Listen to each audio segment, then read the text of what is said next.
Sponge करताना आपण जे इन्ग्रेडियंट्स वापरतो ते एक्सपायरी डेटच्या आतले आहेत का नाहीत हे तपासून घेणं खूप गरजेचं आहे। स्पेसिफिकली बेकिंग पावडर आणि बेकिंग सोडा, ते कसं तपासायचं आणि ते ॲक्टिव्ह आहेत का नाही हे कसं तपासायचं हे मी पुढे सांगणार आहे। व्हिडिओ पूर्ण ऐका आणि तुम्हाला कुठली टिप सगळ्यात जास्त आवडली हे कमेंट्स करून नक्की कळवा। त्याचबरोबर हा व्हिडिओ जास्तीत जास्त शेअर करा आणि सबस्क्राइब करा। आता आपण आपले बेकिंग सोडा आणि बेकिंग पावडर टेस्ट करून घेतोय की ते वापरण्यासाठी योग्य आहेत का नाही कसं ते बघूया। आपण इकडे घेतलाय बेकिंग सोडा।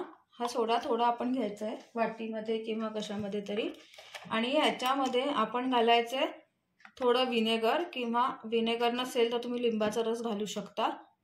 आणि आता बघा हे असं फुसफुसतंय, ह्याच्यात ही रिॲक्शन झाली आहे आणि त्याच्यामुळे सोडा रिॲक्ट होतोय, बेकिंग सोड्याबरोबर आपलं विनेगर रिॲक्ट झालंय।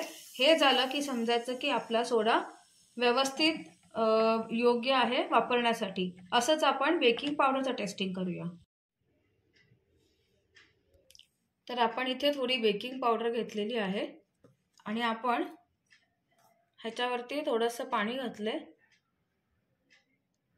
आणि जेव्हा ही बेकिंग पावडर रिॲक्ट होते बघा, तुम्ही बघू शकताय, ह्याचा अर्थ आपली बेकिंग पावडर चांगल्या क्वालिटीची आहे आणि अजूनही चांगली आहे, वापरण्यासाठी योग्य आहे।